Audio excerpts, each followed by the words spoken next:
Boa noite, pessoal. Nós estamos aqui mais uma vez com o podcast De Frente com Mãe e Filha. E hoje temos um convidado muito especial, né, Vitória? Isso. Boa noite, pessoal. Hoje estamos com o Dr. Ronaldo Correia. Muito obrigada, doutor, por estar participando hoje do podcast. Dr. Ronaldo é médico pediatra, nefrologista infantil, canabinólogo e professor universitário. E o nosso tema principal de hoje vai ser sobre canabidiol. E eu quero começar deixando para você ficar à vontade aqui hoje no nosso programa. Vamos aprender com você, tirar todas as dúvidas que a gente tanto queria. As pessoas aí de casa pediu tanto esse tema. Fica à vontade. Pode contar para a gente como que você começou tudo isso, entrou na área da saúde. Bom, vamos lá. Em primeiro lugar, eu que agradeço, né, a oportunidade de poder estar aqui com vocês. E o que acontece? A minha história em relação ao canabidiol começou ali mais ou menos por volta de 2018, entre 2017 e 2018. Então, o que acontece? Eu tenho um filho autista e estudando, né, sobre novidades em relação ao tratamento, de terapias, o que tinha de novidade e tudo mais. Na verdade, não foi nem eu, a minha esposa se deparou com um artigo em alguma revista internacional, e um artigo de revista, né, ela é jornalista, e ela me questionou sobre isso. E aí eu me dei conta de que era um assunto que eu não sabia absolutamente nada, né? E que nunca eu havia aprendido nada sobre isso, e nem na faculdade. Assim. Tudo bem que eu já não sou tão novinho de formação, né? Eu formei em 2005. Mas já essa data a gente vai entender por que a implicação dessa data é importante. E aí o que aconteceu? Eu falei, puxa vida, eu não li nada sobre isso. E aí, né, a minha esposa, como boa esposa, como boa mãe, virou para mim e falou assim, então vai lá e lê, e depois me conta.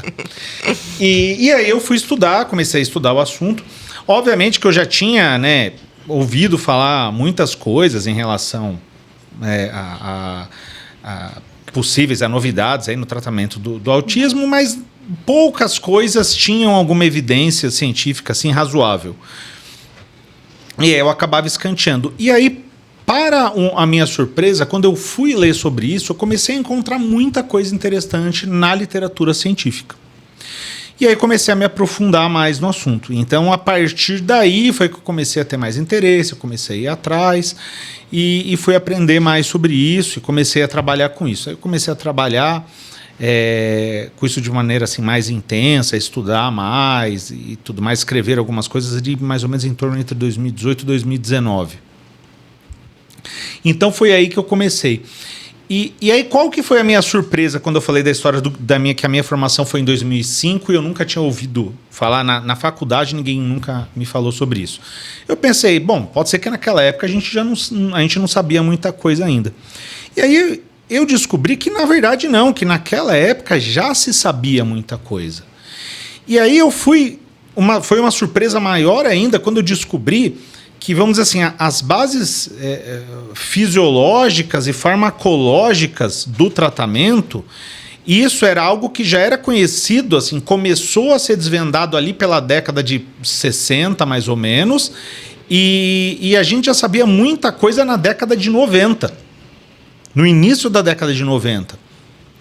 Então, para mim, foi uma surpresa assim, muito grande, né? Então, hoje a gente vê, às vezes, algumas pessoas falando porque isso é coisa muito nova, é novidade. Sim, é fato que grande parte o boom, né, das pesquisas se deu ali entre 2000 e 2010 para frente, principalmente 2010, que a gente teve assim, um aumento, uma explosão no número de trabalhos publicados sobre o assunto.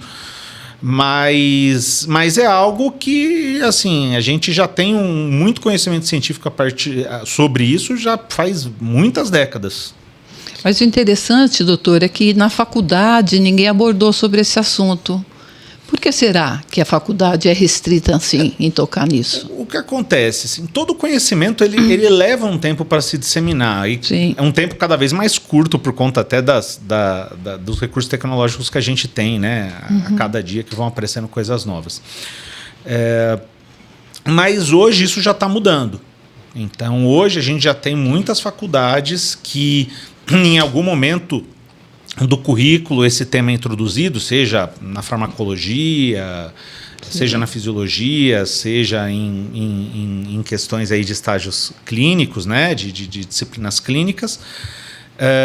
Isso já está mudando. Hoje a gente já tem algumas faculdades que já têm ambulatórios específicos para tratamento com derivados de cannabis, outras já tem planos, né, de começar a ter esse tipo de trabalho de ambulatório dentro da universidade. Então, é algo que está mudando muito, em especial nos últimos 4, 5 anos. Em questão dos estudos, não chega a ser uma pós, então, por enquanto, é só um curso. Já tem. Já tem pós, Hoje em dia, aqui no Brasil, a gente já tem pós-graduação já. E quanto tempo? Aí varia, eu não vou saber te falar exatamente, mas a última vez assim, que eu me informei, né, foi dar uma olhada sobre isso, geralmente 2 anos, 3 anos. Legal. É uma área que eu acho que vai crescer muito. Sim. Porque a canabidiol não deixa de ser natural, né, o tratamento, ou não? Sim, ele é um fitoterápico, não deixa de ser um fitoterápico, né? Ele é um tratamento natural. E quando a gente fala muito do canabidiol, mas na verdade, porque às vezes a pessoa fala assim, não, mas 3 anos estudando uma molécula só, né? Mas na verdade não. Porque quando a gente fala de cannabis medicinal, a gente está falando dos derivados de cannabis. Então a gente tem várias moléculas na planta que têm utilidade clínica. Né? Que tem efeito biológico e utilidade clínica.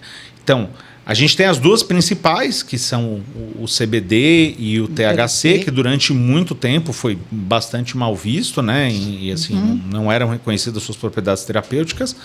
Mas a gente tem outros também, né? E aí tem toda uma gama de outras coisas que vêm atrás disso, aí mais relacionados à planta, ao cultivo, ao método de extração, ao uso clínico mesmo, outros canabinoides que a gente tem, que a gente chama de canabinoides menores. Então tem todo um universo bem complexo assim, por trás do só o CBD que a gente geralmente fala. O CBD geralmente é para tirar dor? O CBD, o que acontece? Porque existe um que é o CBD e o THC, né? Os dois principais, né, que a gente fala mais, é o CBD e o THC. Sim. O que acontece? Isso é outra... às vezes a gente vê algumas falas assim, né, mais desinformadas, que é o seguinte, mas como pode, por exemplo, 2 moléculas, que sejam, vamos levar as duas em consideração, 2 moléculas, tá se falando que elas podem ser usadas em tantas condições diferentes, né? Em tantas patologias, em tantas condições diferentes. O que acontece? Essas moléculas, elas vão atuar principalmente sobre alguns locais das células, alguns receptores específicos delas, e uma das questões esses receptores, eles estão distribuídos em praticamente todos os tecidos do corpo. Então, isso já contribui bastante para a gama de possibilidade de utilização. E essas moléculas, elas também conseguem se ligar a outros receptores que não são os específicos delas. Receptores que muitas vezes são o nosso alvo terapêutico quando a gente fala de outros tratamentos mais clássicos e mais tradicionais. Sim. Então, quando a gente junta esses 2 fatos, né, a gente começa a entender por que dá para ser usado em tanta coisa. Tá? Obviamente que dependendo da condição que a gente está falando, a gente vai ter hoje um corpo científico maior ou menor para uso naquela condição específica. Mas o CBD, por exemplo, o CBD é um uso assim, bastante estudado que a gente tem hoje para tratamento de epilepsia refratária, né? Que talvez seja o mais conhecido, mais famoso, né? Mais reconhecido, inclusive. Mas a gente tem algumas outras condições, como, por exemplo, que também já são bastante estudadas, como, por exemplo, o transtorno de ansiedade, sintomas do autismo, um transtorno depressivo, dor também, apesar de que quando a gente fala de dor, geralmente a maioria dos estudos vão apontar para o THC e não para o CBD. redução dos sintomas adversos de tratamento quimioterápico, por exemplo. Então, são várias condições aí hoje que a gente... Ela é bem abrangente, então. Bastante abrangente. Bastante. Porque eu já ouvi falar assim, que tem pessoas que têm que tomar com THC sem o CBD e tem pessoas que só tomam o CBD. Exatamente. Né? E aí, dentro das possibilidades terapêuticas, tudo isso são coisas que têm que ser avaliadas, porque dependendo da condição que eu estou tratando, às vezes eu tenho preferência para o uso do CBD, às vezes eu tenho preferência para uma quantidade um pouco maior de THC, às vezes aquele paciente, por algum motivo, ele não pode usar o THC, então eu uso só o CBD, às vezes eu uso o CBD junto com o THC numa proporção semelhante, às vezes mais um do que o outro, aí tem toda uma série de fatores que entram aí nessa decisão. E a dosagem? Como que vocês escolhem em questão de dosagem? Tem gente que eu já ouvi falar que toma 15 gotas, tem gente que toma 2 gotas. Nossa, isso dá uma dor de cabeça. Que é o seguinte, eu digo que dá uma dor de cabeça porque, obviamente, principalmente, a gente vai estar falando aqui principalmente de pacientes que têm condições crônicas.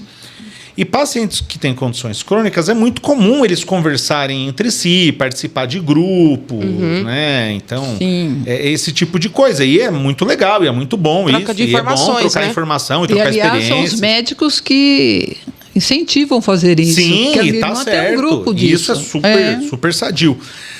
Só que às vezes isso gera algumas distorções de informação que às vezes fala assim, não, mas olha, eu tenho uma amiga minha lá que tem a mesma coisa que eu tenho e mas eu uso 5 gotas, ela usa 10 e o pai dela usa 15, o filho usa não sei quantas. Sim. Mas por que? Não é muito, não é pouco. E aí, nisso vai entrar vários fatores. Por exemplo, o tipo de medicação, qual que é a composição, qual que é a concentração e, entre outras coisas, vai entrar também a susceptibilidade do indivíduo. Porque dependendo da susceptibilidade do indivíduo, e aí isso vai ter a ver com capacidade de absorção, com metabolização, com genética, peso também acaba entrando. Então, outros hábitos que a pessoa tem. Então, tudo isso acaba influenciando naquilo que vai para aquele indivíduo, vai ser a dose adequada para ele. É isso que ele tem que entender. Cada um é cada um, não é isso? Exatamente. Tanto é que hoje em dia a gente tem, por exemplo, estudos de farmacogenética específico para derivado de cannabis. Então, aí o paciente vai lá, faz o estudo farmacogenético e aí você sabe, olha, ele tem essas enzimas aqui de metabolização, então você já sabe que, olha, o CBD ele metaboliza mais rápido, metaboliza mais lento e por aí vai. Sim. Então, de maneira geral, o que acaba acontecendo é que a gente acaba iniciando com uma dose pequena, com uma dose mínima, e vai fazendo um aumento, incremento dessa dose até a gente conseguir estabelecer um resultado terapêutico. Vai ajustando, né, doutor? Vai ajustando. Doutor, mas todo paciente demora esse tratamento? É a longo prazo? É uso contínuo? Especialmente paciente crônico? Depende do nosso objetivo, do que a gente está tratando. Para você é um paciente, por exemplo, que ele está fazendo quimioterapia por algum motivo, tudo bem, ele vai usar durante aquele período e depois suspende. Se é um paciente, por exemplo, que ele tem um transtorno de ansiedade, muito provavelmente ele vai usar por um período mais prolongado, mas eventualmente pode ser que em alguns períodos a gente diminua a dose ou ele eventualmente até consiga ficar sem durante um período, porque a gente tem condições que, dependendo de outras coisas que estão acontecendo na nossa vida, elas podem ser, os sintomas podem ser exacerbados ou não, diminuídos. Né? Então, às vezes o cara ele tem um transtorno de ansiedade, né? Ele já tem um transtorno de ansiedade generalizada, mas aí o cara está trabalhando num lugar que ele anda 2h30 de carro para chegar lá, e a hora que ele chega lá, ele tem um chefe que é super abusivo com ele, e aí ele tá, sei lá, com uma mãe doente em casa, e... Aí você vai tomar por muito tempo. Tá tomando café igual um doido, todo dia toma 25 café e 7 Red Bull.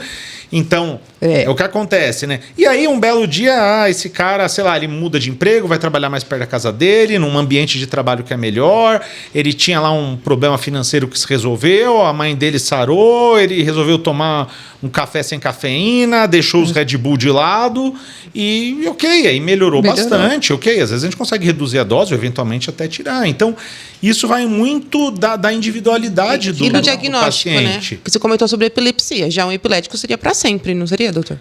Aí sim, né? Aí a gente já tem, né, muito provavelmente um paciente que, pelo menos assim, por um período muito mais prolongado, ele vai acabar. Doutor, e vicia a canabidiol? Deixa viciado? Essa é uma pergunta, sim, é a primeira pesquisa do Google. Não, exatamente, a primeira pesquisa do Google. Toma Rivotril, fica ali tomando, fica viciado, perfeito. Não é? Ó, o que acontece? Existe muito misticismo ao redor dessa questão. Por quê? A gente sabe que a cannabis, quando ela é utilizada, né, de modo recreativo, sim, ela tem um potencial de gerar dependência. Tá? Quando a gente faz um uso terapêutico, tá? E aí, quando eu falo uso terapêutico, eu estou falando, é importante falar isso para as pessoas, eu estou falando de um uso terapêutico adequado, né? O uso terapêutico não é o cara chegar lá, começar a fumar um negócio e falar, tô me tratando. Não é assim, né? Então, mas o uso terapêutico, ele não gera esse problema, tá? A gente não tem casos documentados de dependência induzida pelo uso terapêutico correto e adequado. Tá? Por quê? Por 2 motivos principais. Primeiro motivo, as doses... E assim, o CBD não causa dependência, tá? O canabidiol não causa dependência, tá? O cara pode tomar um barril de canabidiol todo dia durante anos, não vai gerar dependência, tá? A molécula que pode estar associada a um transtorno de uso, tá, é o THC, tá? Quando o cara usa lá no contexto recreativo. As quantidades de THC que a gente usa, primeiro, são quantidades muito pequenas, muito menores do que aquilo que tem no uso recreativo. E a gente faz a administração por via oral. Tá? E a via oral, a absorção é mais lenta, a metabolização é diferente do que quando a gente compara com a via inalatória. Tá. Então, esses 2 fatores, principalmente, tornam o tratamento assim, absolutamente seguro. Doutor, quando você fala recreativo, é quando está fumando? Quando eles usam para modo de... É o que as pessoas mais ficam debatendo, né? É que assim, na verdade, assim, a gente que é do meio, a gente nem gosta muito do termo uso recreativo. Eu estou usando, se alguém que me conhece estiver vendo aqui, gente, eu estou usando para ser didático. É lógico, para as pessoas que estão assistindo entenderem. Na verdade, a gente prefere até o termo uso adulto do que uso recreativo. Mas o que acontece? Quando eu falo uso recreativo, eu estou falando uso recreativo mesmo. O cara que vai lá e fuma para ficar legalzão, tá? Para dar um baratão. Entendeu? É isso que eu estou falando. Por que eu estou falando isso? Porque dependendo da situação, também pode-se ponderar a via inalatória como um mecanismo de oferta terapêutico. Mas aí a gente está falando de um negócio um pouco diferente, que assim, o cara, primeiro, ele não vai fumar, ele não vai bolar um negócio e vai fumar. Vai ter que vir pronto, então. Não, a gente usa um dispositivo. Não, a gente usa um dispositivo específico, que é o vaporizador. Que é o vaporizador da planta. Porque qual que é a diferença? Quando o cara fuma, você tem combustão do material biológico. Sim.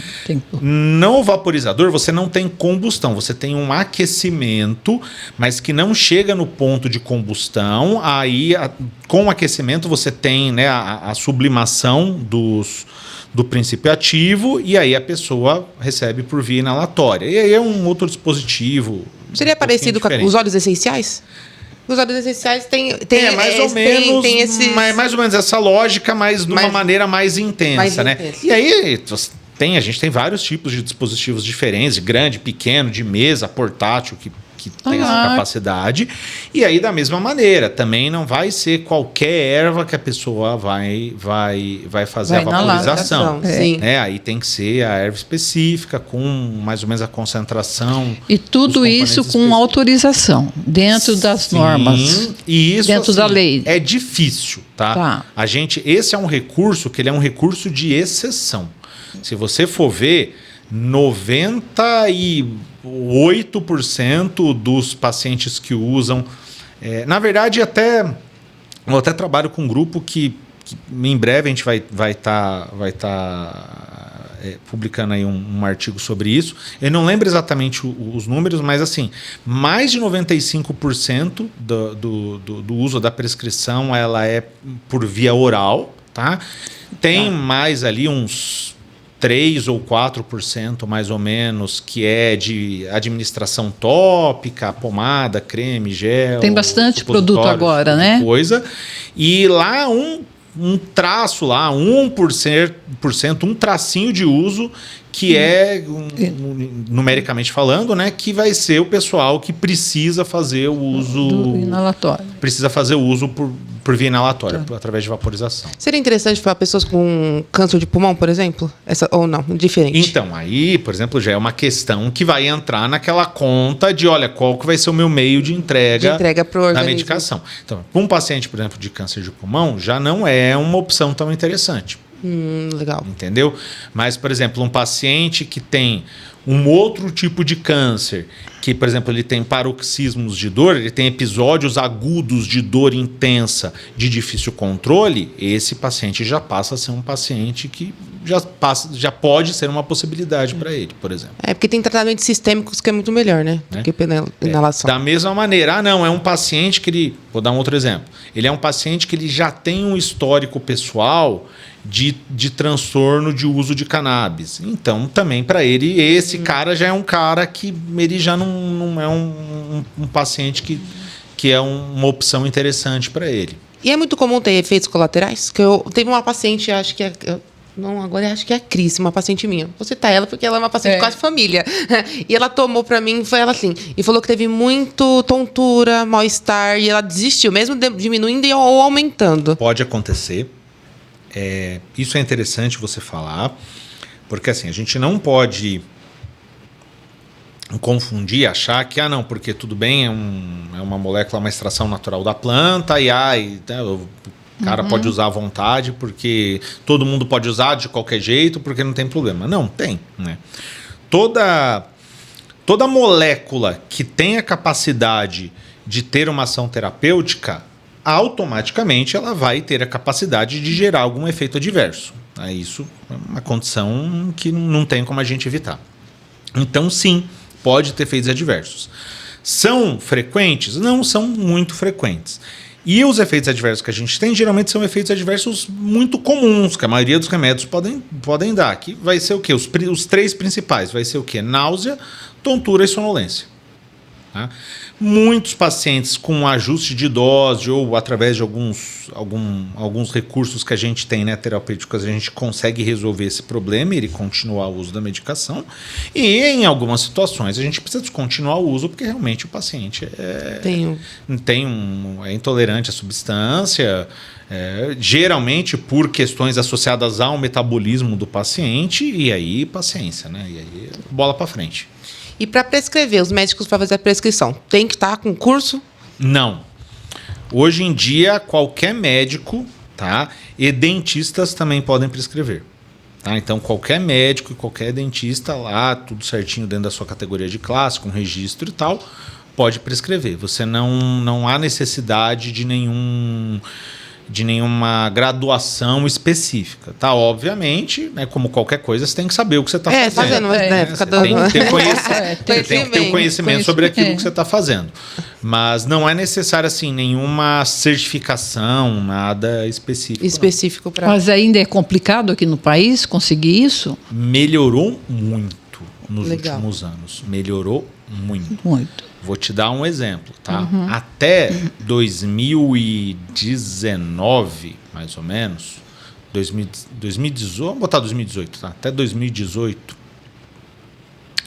para o paciente conseguir comprar, ele tinha 2018, não foi Sim. século passado, não. Pertinho aí, não tem nem Em 10 anos. 2018, ele tinha que conseguir um formulário da Anvisa, aí ele tinha que preencher esse formulário, mandar via correio para a Anvisa lá em Brasília, para a Anvisa autorizar a importação, para ele depois ele ir atrás e conseguir a importação. Entre o paciente começar a ir atrás e ele pegar o remédio na mão, era fácil, 6, 8 meses. Fácil. Tá? E o custo era altíssimo também. Em 2019, de 2019 para frente, muita coisa mudou, porque aí a Anvisa ela mudou, né, fez mudanças importantes aí, né, nas normas, e aí a partir desse momento o processo passou a ser digital, tá?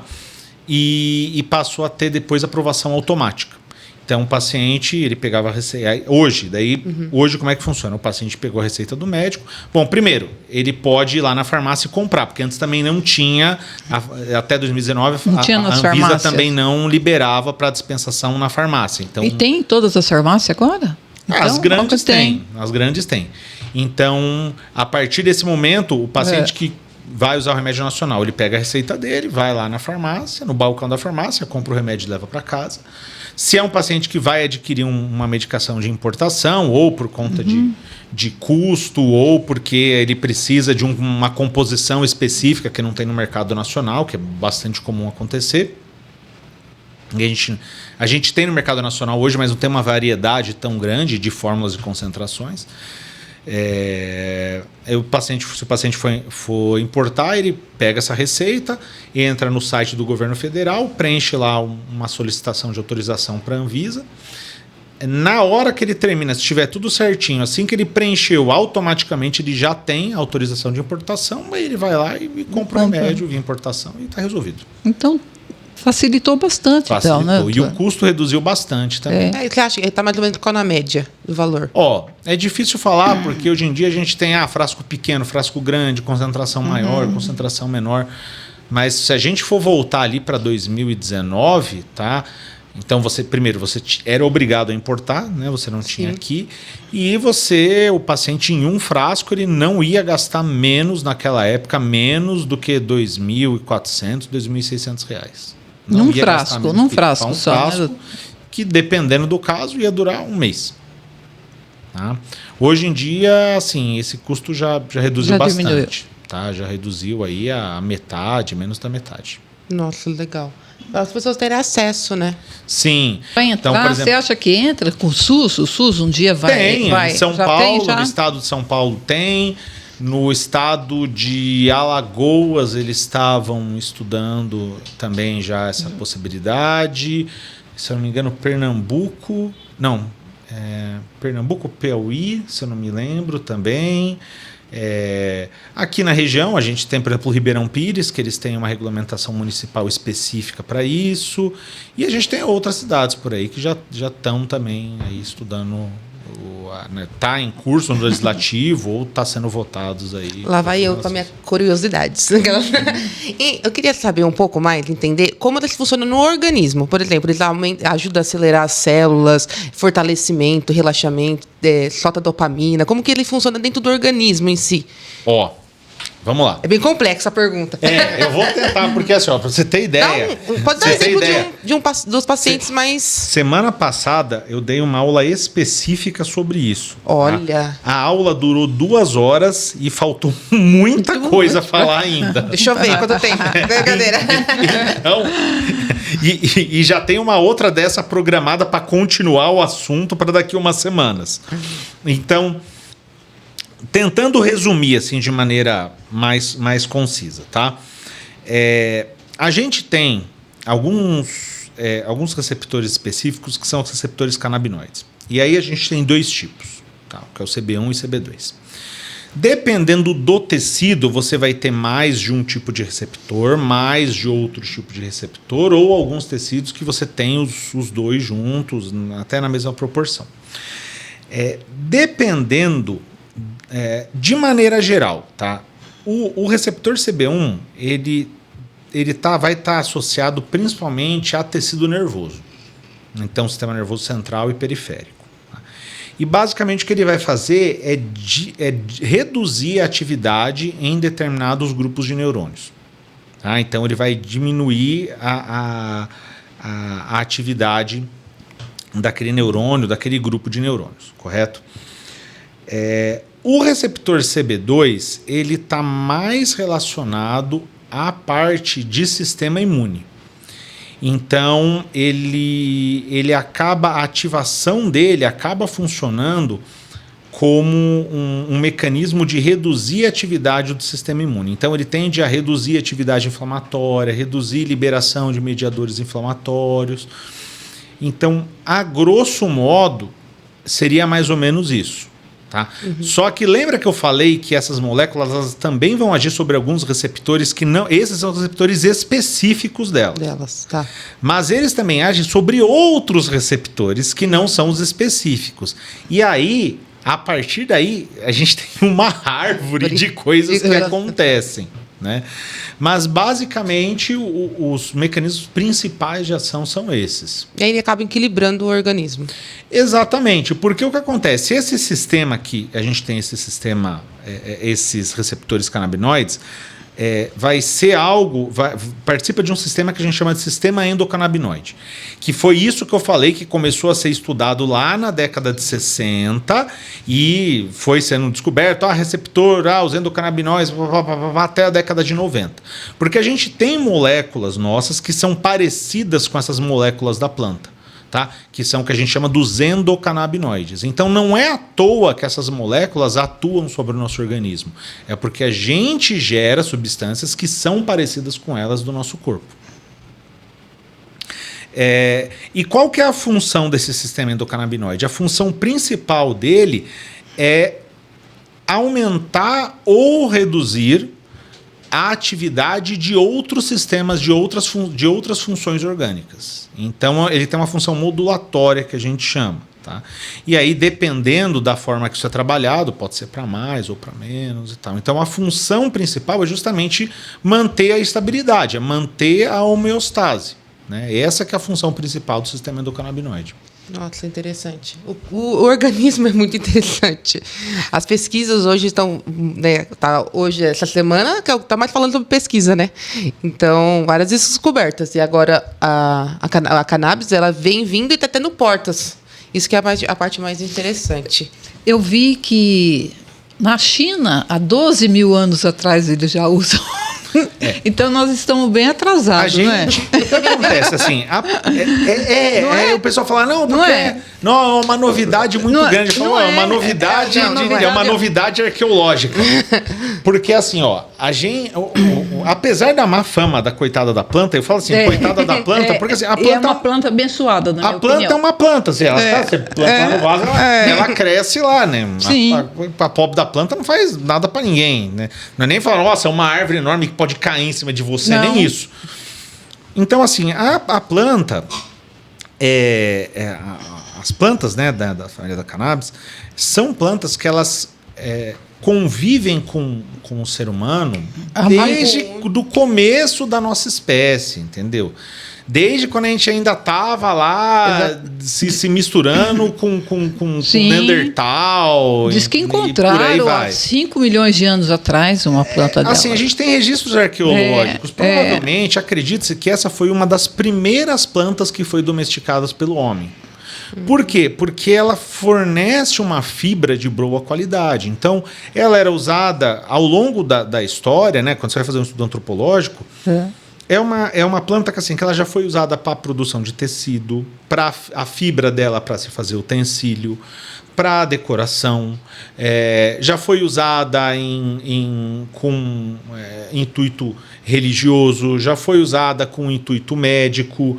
Então, ela foi uma das primeiras plantas a serem domesticadas pelos homens. Então, a gente tem registro arqueológico lá, de resto, de fibra, disso, daquilo, de trocentos mil anos atrás. O primeiro relato escrito que a gente tem, tá? Não, então, assim, se é o primeiro relato escrito, sinal que já faziam isso há muito tempo, né?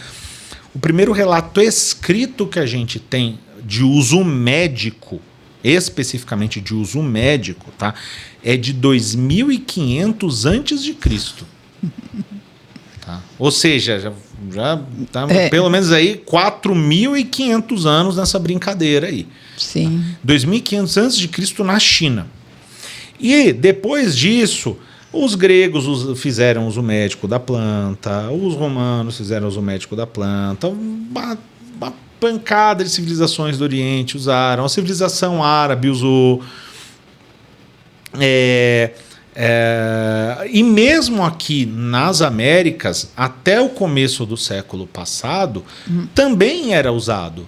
Se você for pesquisar, você vai encontrar que até 1910, 1920, até 1930, na verdade, você vê que tinha aí, né, as indústrias farmacêuticas. Naquela época a gente não tinha assim, uma indústria farmacêutica ainda, né, tão bem estabelecida, mas, né, os práticos, né, os apotecários usavam a planta, e mesmo a indústria farmacêutica que estava ali começando aí no seu embrião, eles produziam medicações com compostos da cannabis. Mas aí teve toda uma questão político-social que aí impediu, né, assim, o desenvolvimento dessa tecnologia. Então essa tecnologia ela foi jogada para escanteio, né? E parou-se depois, agora, voltou. 30 anos para cá, a gente está retomando essa tecnologia e voltando a desenvolver essa tecnologia. Porque eu acho que ela ficou famosa de forma errada, entendeu? As pessoas não sabem conhecer ela como medicação, as pessoas acham que a gente entra como entorpecente, né? E sabe o que é interessante? O mais interessante é que essa é uma visão que ela foi construída, e que não é só que ela foi construída ao acaso, ela foi planejada. Existe todo um contexto dessa época do começo do século passado que tem muito a ver, inclusive, com a proibição e, posteriormente, a legalização do álcool nos Estados Unidos, que favoreceu essa questão da proibição e dessa, assim, dessa maledicência em cima da planta, e a ponto dela ser, a gente como sociedade olhar para essa planta só como uma planta, como fonte de um produto que faz mal para uso entorpecente. Exato. Né? Então, e isso foi algo assim muito, muito bem planejado mesmo. A intenção foi essa e conseguiram, né? Teve bastante sucesso na sua intenção. Mas se você for pegar textos e tudo mais lá do início do século passado, você vai ver que o papo era outro, a conversa era outra. Olha, um outro fator, olha que interessante isso que eu vou falar agora. E tudo isso, né, começou, na verdade, nos Estados Unidos. Quando teve, né, a audiência para poder estudar, né, sobre a proibição, né, da planta nos Estados Unidos e tudo mais, tal, da cannabis, vai proibir, não vai proibir, o que a gente vai fazer? A sociedade médica, um representante da sociedade médica americana, no depoimento dele, na declaração dele, ele deixou bem claro que a sociedade médica americana era contra a proibição. Tá. Isso a gente tem documentado, esse cara, se eu não me engano, o nome dele era William Woodward ou William Woodrow, se eu não me engano. Um dos dois nomes. Acho que era William Woodward. E a gente tem uma declaração dele falando, olha, a Sociedade Médica Americana é contra a proibição. Porque a gente reconhece que é uma planta com potencial terapêutico e ela não tinha que ser proibida, ela tinha que ser mais estudada, inclusive. Então, olha, você vê que interessante, né? algo que, assim, que se a gente for ver em termos de consenso geral, de senso comum, seria impensável, né? Ou a pessoa imaginar um negócio desse. Então não era uma visão assim tão estigmatizada na época. Mesmo aqui no Brasil, quando a gente pega um pessoal assim, muito mais velho, é um pessoal que eles, muitas vezes, o pessoal, principalmente que vem de região mais de interior e tal, de sertão, muitos deles falam, não, quando eu era menino, isso aí lá na minha terra, tinha lá, a gente usava, fazia. Meu pai conta essa história para mim. Meu pai, quando eu comecei a estudar, fui conversar com ele todo animado, né? Pai, estou estudando sobre cannabis e tal. Ele falou, não, meu pai agora tá com 80, né? 83 agora. Aí ele falou assim, não, mas aí quando eu era menino, ele era do Maranhão, né? Quando eu era menino lá no interior do Maranhão, lá no quintal da minha casa tinha um pé desse aí. E aí, às vezes, quando minha mãe tava com soluço, ela fazia chá com as folhas para melhorar do soluço. E fazia isso, e fazia aquilo e tal. Então, assim, você vê que o pessoal mais antigo, eles têm uma visão um pouco diferente, né? Menos estigmatizada. Mas grande parte do problema, bem menos, para ser bem sincero com você, né? Assim, ali em 2018, 2019, eu percebi que o estigma era bem maior. Então, esse é um estigma que ele é forte ainda, mas está se dissipando. Mas a gente não tinha essa visão. Como sociedade, a gente não tinha essa visão da planta. Era uma planta que, tudo bem, reconhecia-se, tem gente aqui que usa para ficar doidão, sim. Mas também olhava-se para essa planta como, olha, ela tem um potencial médico, muitos lugares ela tinha uma importância religiosa, em muitas sociedades ela teve outros tipos de importância, até comercial, né? Até 30 e poucos, 40 e poucos, né? Quando não lembro exatamente quando foi a década ali que teve a criação, né? O desenvolvimento da fibra de nylon. Até então, grande parte da indústria naval era dependente da cannabis, era dependente do cânhamo, para fazer corda, para fazer coisa naval, vela, corda.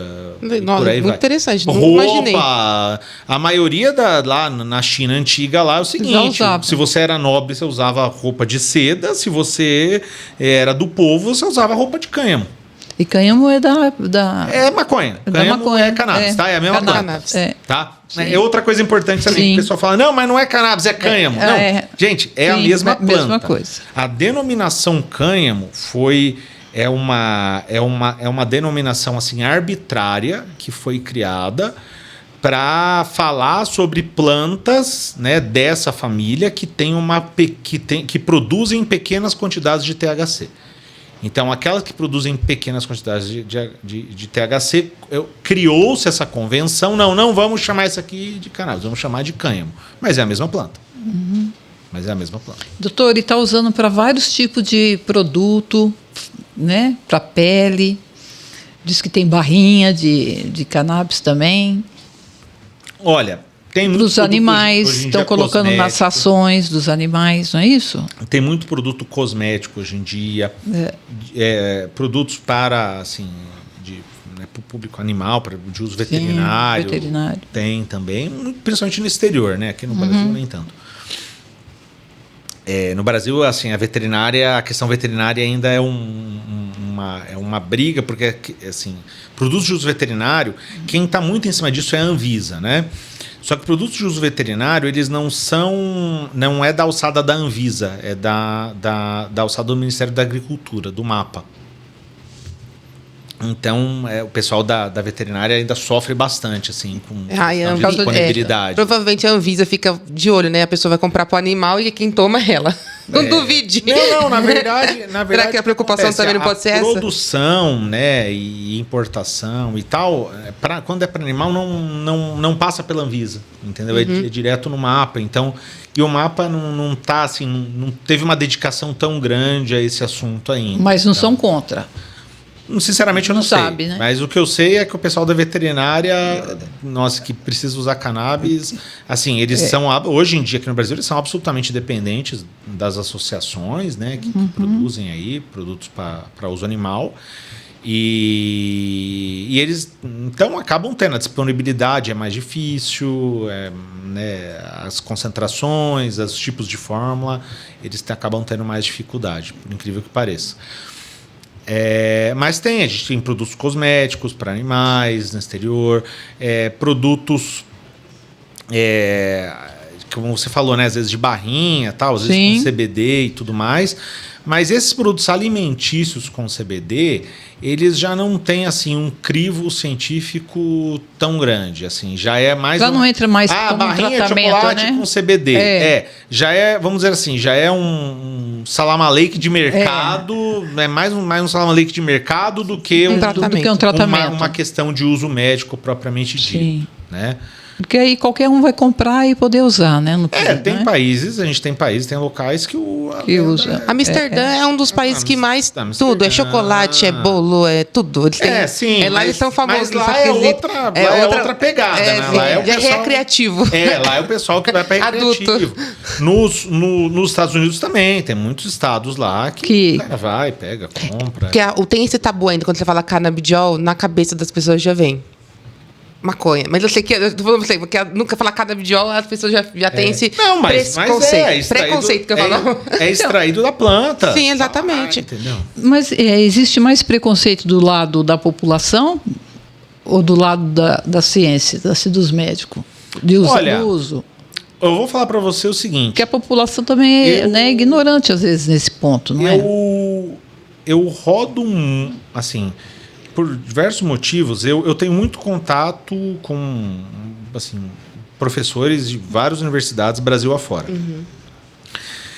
E todas as reuniões que eu faço, todos os lugares que eu vou, eu sempre encontro assim, um número grande de colegas interessados no assunto. Ou que já estão estudando, ou que têm interesse de estudar. Então, dentro do campo científico, assim, de quem produz ciência propriamente dito, eu não vejo tanta resistência. Tá? Eu vejo muita resistência, por exemplo, de às vezes associações assim de médicas de especialidade e tudo mais, né?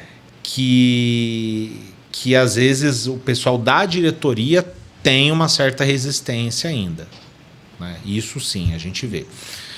Na população geral, muda muito, né? Uhum. A população geral, o que eu percebo assim, é que as pessoas já estão conseguindo diferenciar o seguinte, o cara que ele faz uso recreativo é uma coisa e a pessoa que faz uso médico é outra parada.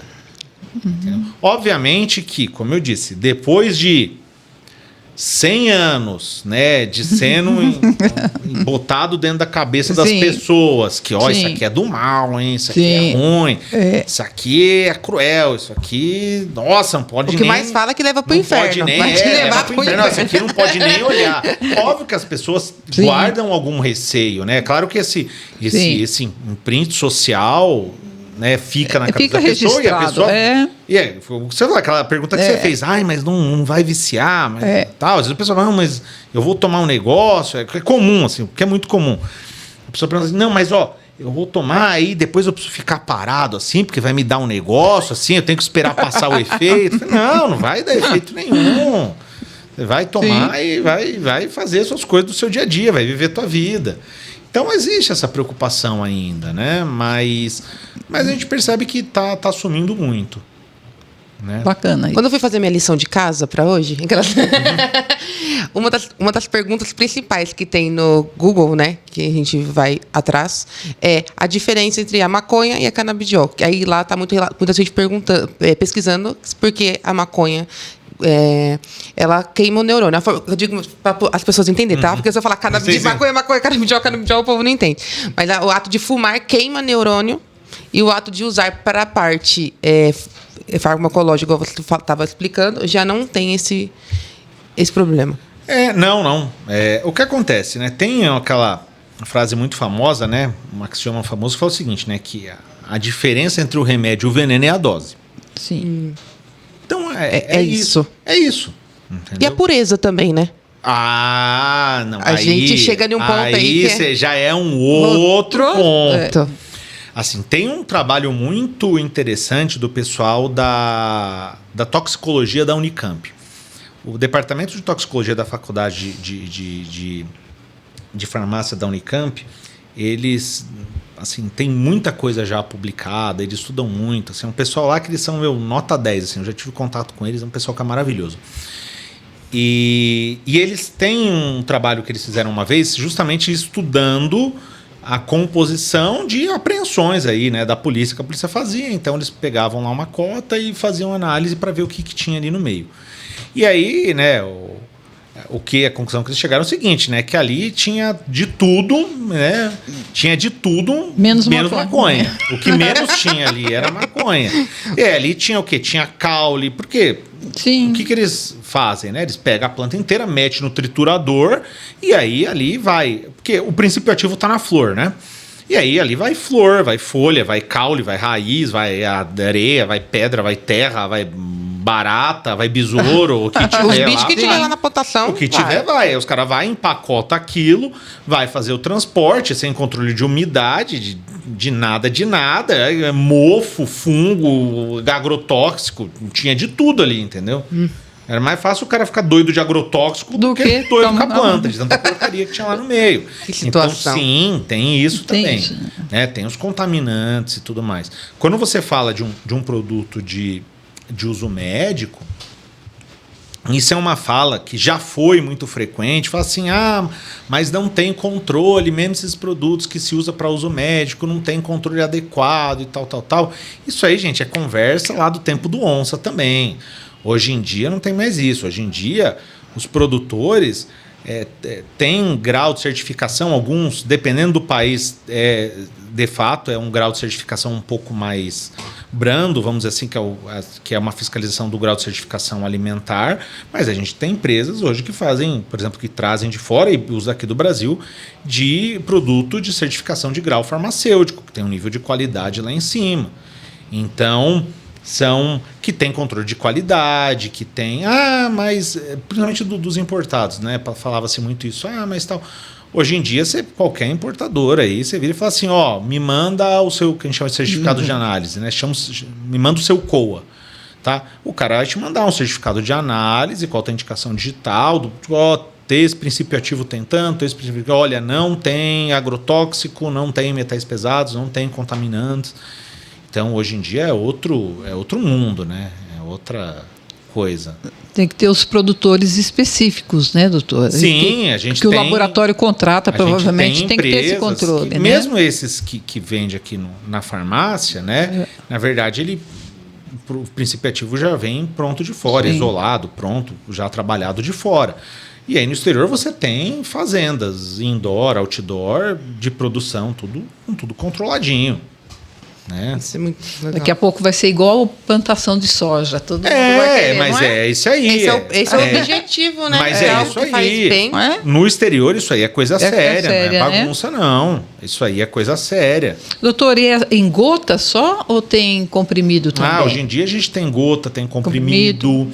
Hoje a gente tem gota, a gente tem comprimido, a gente tem cápsula, a gente tem supositório, a gente tem óvulo vaginal, a gente tem creme, a gente tem pomada, a gente tem adesivo, pet cutâneo. Nossa, tem muita coisa.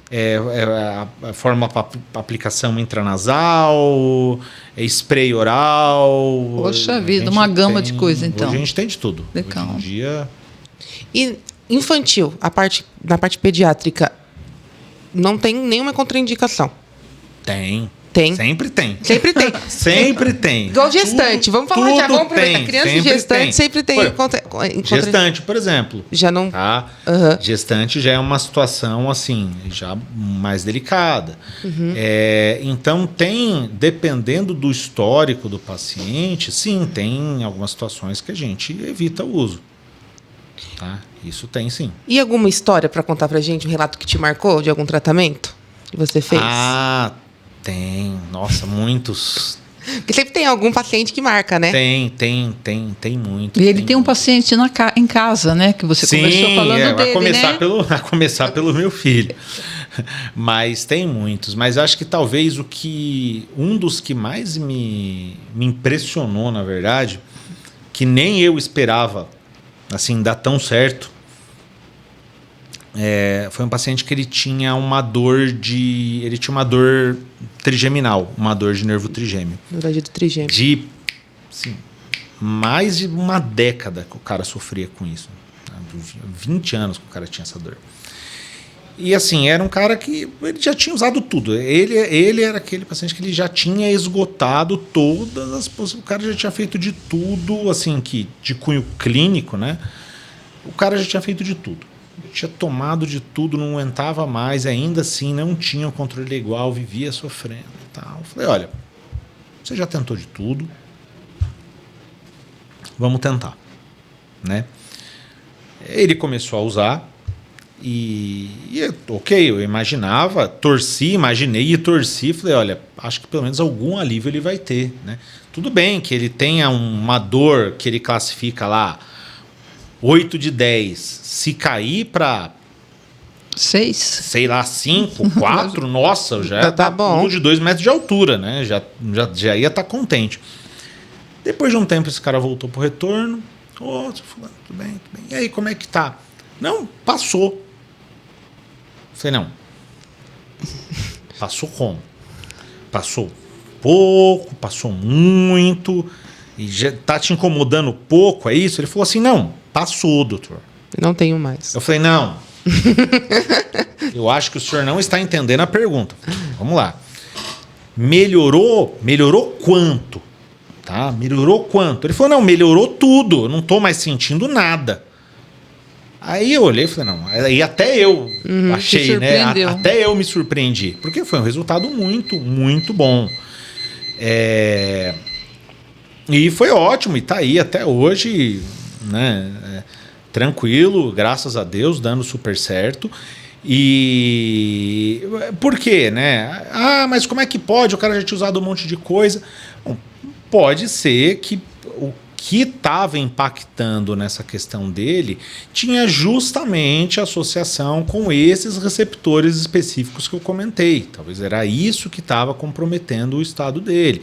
E aí, quando a gente interviu diretamente sobre esse tipo de receptor, a gente conseguiu um resultado. Pode ser que ele tenha uma susceptibilidade fenomenal, né? Obviamente, não estou falando que com todo mundo é assim, obviamente que não.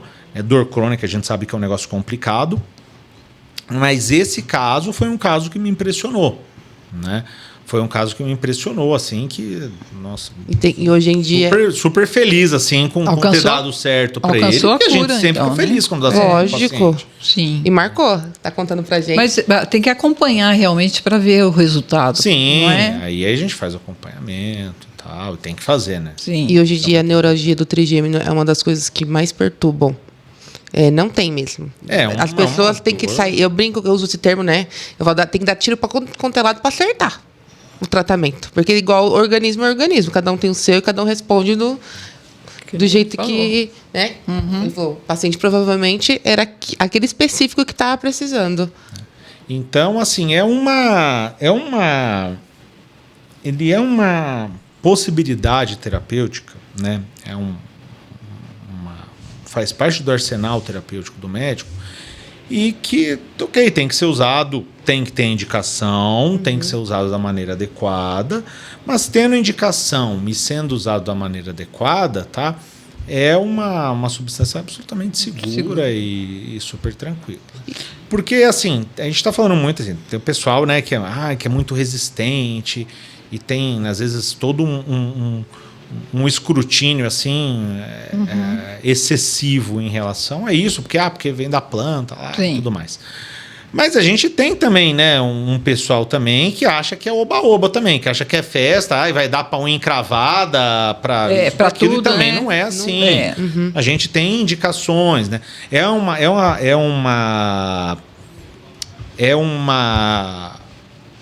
uma possibilidade terapêutica que a gente, assim, salvo situações de exceção, a gente não vai usar ela como primeira possibilidade de tratamento. Geralmente esse paciente é o paciente que ele já usou outras coisas, já tentou o tratamento clássico, não deu certo, ou teve muito efeito adverso, né?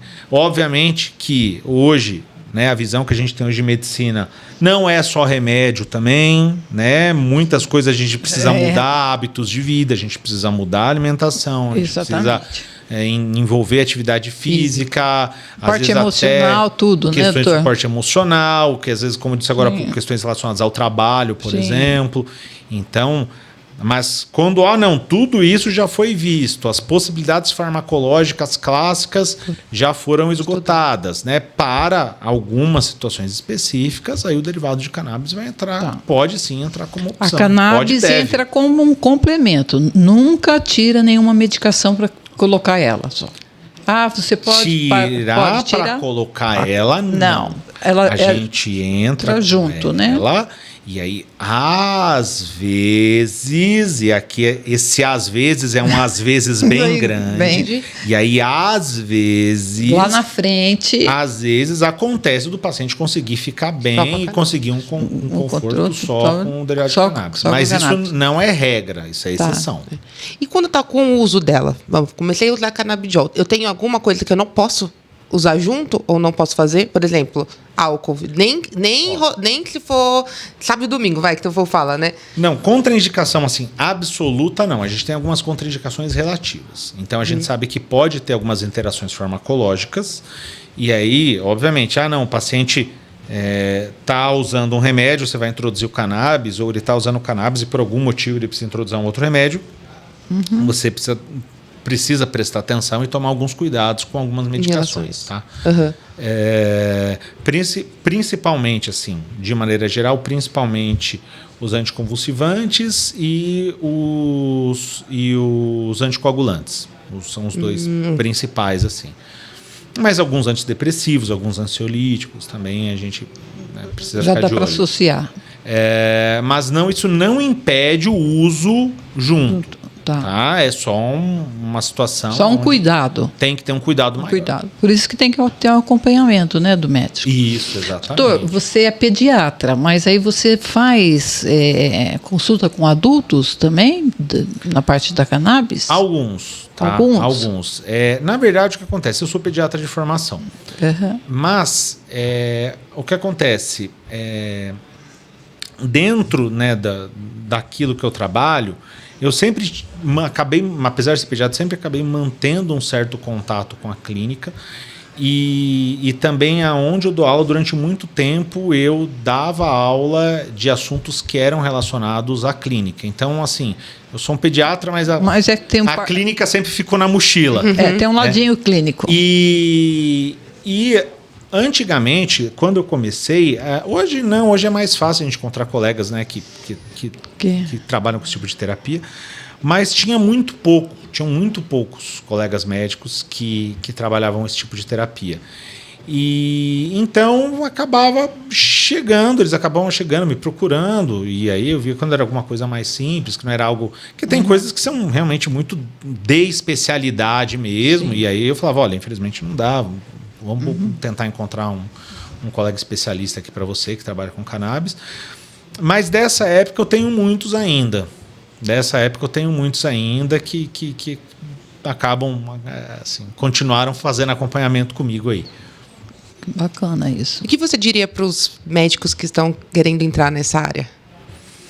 Olha, é uma área muito boa, é uma área muito interessante. Obviamente requer bastante estudo, mas hoje também já não é tão difícil você conseguir acesso à informação como era antigamente. Hoje em dia, como eu disse, você tem já vários cursos de pós-graduação, você tem cursos que não são de pós-graduação, mas cursos, né, voltados diretamente para isso, coisa que antigamente não tinha, né? 7, 8 anos atrás, você tinha um curso ou outro que tinha em algum lugar de vez em quando, também não era o tempo todo, de vez, lá uma vez por ano ia ter a turma de não sei de onde, né? Ou então você ia pro exterior para estudar fora, né?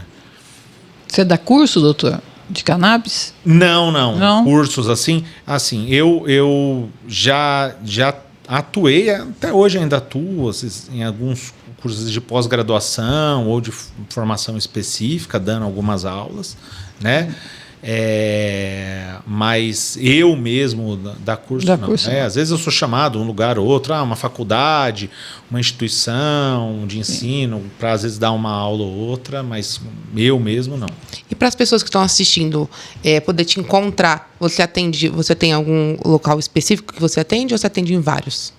Não, eu tenho o meu consultório que faz atendimento, mas é só o pessoal me procurar aí pelo meu nome na internet. É aqui no ABC? Na ABC, em São Bernardo. Ah, aqui é vizinho. Nosso vizinho, gente. Nosso vizinho. Então, e para quem... Quero que você diga alguma coisa para as pessoas que já foram oferecido canabidiol e hoje não. O que você diria para esses pacientes que têm um preconceito com o canabidiol? Olha, eu acho que vale a pena repensar. O que acontece? Tudo que tem a função de melhorar a qualidade de vida é válido, né? Eu entendo e respeito, às vezes, quando a pessoa tem a opção de prefiro não usar, tá? Sim. Mas se é algo que está trazendo comprometimento diário, está trazendo sofrimento para essa pessoa, eu sugeriria ela reconsiderar essa possibilidade, né? Talvez voltar lá no médico dela, reconversar, né? Ver se ainda tem indicação de uso ou não, talvez ver se tem a possibilidade de uso, porque é para qualidade de vida, né? Você indicaria pesquisar? Porque hoje a internet é um pouco perigosa, eu acho, assim, em algumas coisas. Assim, eu acho muito bom, eu acho inclusive saudável que as pessoas pesquisem sobre as condições delas, sobre os tratamentos delas. Acho super válido, isso super importante. E eu acho que o médico não tem que ter esse medo, né? Assim, se você tem medo do seu paciente ler sobre o que ele tem e sobre o que ele está tomando, o problema não é o teu paciente, o problema é você. É você, exatamente. Né? É lógico. Mas, obviamente, as pessoas elas têm que ter cuidado hoje, porque hoje a qualidade de informação não é tão boa. Uhum. Então, o que eu sempre falo, olha, você vai ler? Leia. Mas procure fontes de qualidade, fontes confiáveis. Então, procure geralmente assim, sites grandes, sites voltados especificamente para questões, às vezes, de saúde, né? Às vezes, se você trombar, às vezes, com algum texto ou algum vídeo de algum profissional falando alguma coisa que está muito fora do esquadro, pesquise mais sobre. Pesquise mais, duvide, né? Porque a gente, né, tem uns maluquinhos de plantão também, isso aí a gente sabe. Então, isso é importante. Eu acho que o grande desafio, vamos dizer assim, talvez 10 ou 15 anos atrás, eu acho que o grande desafio que a gente tinha era o acesso à informação. Uhum. Hoje em dia, o grande problema que a gente tem, até eu que sou professor, é uma preocupação que eu tenho em relação aos meus alunos, o problema hoje não é mais o acesso à informação. É o excesso. O problema hoje é a qualidade da informação. Exatamente. Porque na minha época, por exemplo, quando eu estava na faculdade, a nossa dificuldade era saber qual que era o livro que eu tinha que ir, qual que era o livro que tinha a informação que eu precisava. Qual que era o artigo, como é que eu fazia para encontrar o artigo que tinha a informação que eu precisava para mim conseguir ler. A dificuldade era essa. Hoje, você está na ponta do dedo. Sim. Hoje em dia você pega aqui seu celular... Tem o chat aí, agora o famoso chat. Hoje em dia você pega seu celular aqui, você não precisa nem ir na biblioteca. Na sala da tua casa você vai, pega seu celular e já pesquisa. Só que hoje a gente tem uma abundância muito grande de informação, mas infelizmente nem sempre é uma informação de qualidade. E aí então hoje a gente saiu de um lado e foi pro lado oposto, né? Tem os chat, as IAs da vida aí, que também é preciso muito cuidado, né? São ferramentas úteis e legais, mas têm que saber ser usadas também, porque dependendo da maneira que você for fazer a sua pesquisa, isso vai comprometer o retorno, né, que você vai ter, a resposta que você vai ter. Então, também... Agora, foi o que eu falei, né? Assim, as qualidades, né, as habilidades para a educação hoje são diferentes da que eram 20, 25 anos atrás. Eu acho que os jovens de hoje não sabem nem o que é biblioteca. Eu vou chegar em casa e vou perguntar pro filho da minha irmã. Eles novinhos para ver se eles sabem o que é biblioteca. Olha, até devem saber, mas você fala assim, mas já foi numa biblioteca? Se for para você encontrar livro tal na biblioteca, você sabe como é que faz? Né? A não ser que for lá no computador e o computador te fale, tá no corredor tal, setor tal. E não é difícil, que vai ter. Naquela biblioteca vai ter o computador. Ou o robôzinho que te leva até o gol. Agora, se for antigamente, igual era ali nas fichinhas ali, ixi, mas não consegue, não. Mas e tá certo também, gente. O mundo muda, o mundo coisa muito, evolui. Tá e é bacana isso. Tem uma coisa que eu não sou, saudosista. Não, isso não. Eu só, igual eu falei, eu só acho, às vezes, muito perigoso.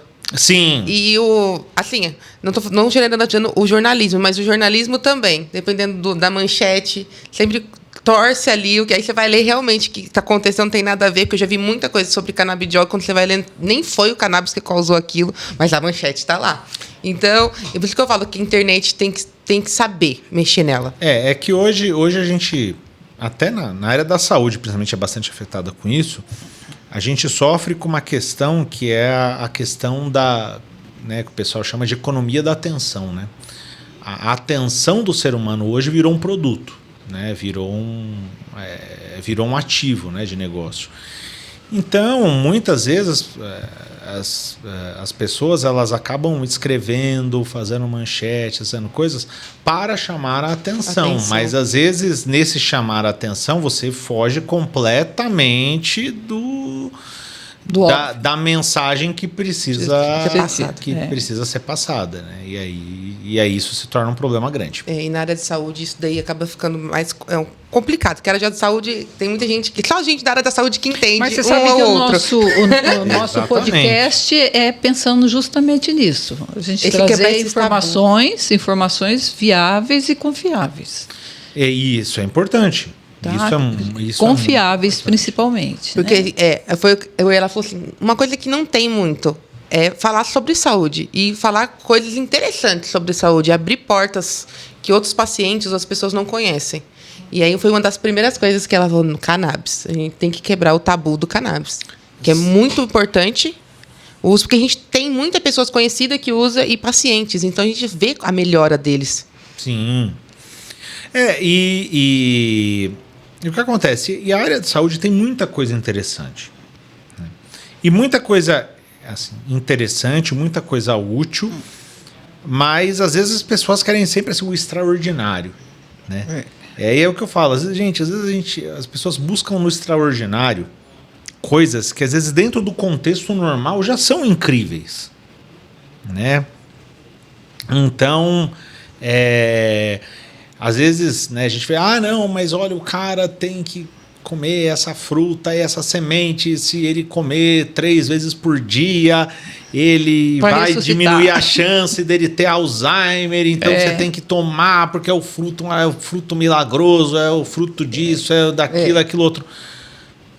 Tá legal, mas assim, e se em vez de falar isso, a gente não falar assim que, olha, sabia que se você fizer uma atividade física regular 3 vezes por semana, você também diminui a chance de você ter Alzheimer, entendeu? Sabe? Olha, sabia que... Uma leitura, né? Uma leitura, às vezes você mudar o caminho de volta para casa com o seu carro, fazer uma palavra cruzada, também ajuda, sabe? Então, são coisas de dia a dia assim, que não são extraordinárias, mas, poxa, não deixam de ser incríveis. Estão aí na nossa frente. Totalmente incríveis. Doutor, chegamos ao fim. Nosso papo foi muito bom. Passou rápido. Um tema muito interessante. Quero agradecer você por ter participado do nosso podcast. Eu que agradeço o convite. Nossa temporada nova. que vai vir. Você está convidado para voltar, né, mãe? Sim, certeza. Muita gente vai fazer perguntas, vão questionar. Então, galera, quem tiver interesse de passar com o doutor, eu vou marcar ele lá no nosso perfil, vocês seguem ele lá, acompanham tudo que ele posta, tá bom? Quero agradecer novamente por ter participado. E as portas estão abertas para você voltar, viu? Não, obrigado pelo convite, obrigado pela atenção de quem está assistindo a gente também. Um beijão, gente. Obrigado. Tchau, tchau. Tchau, gente.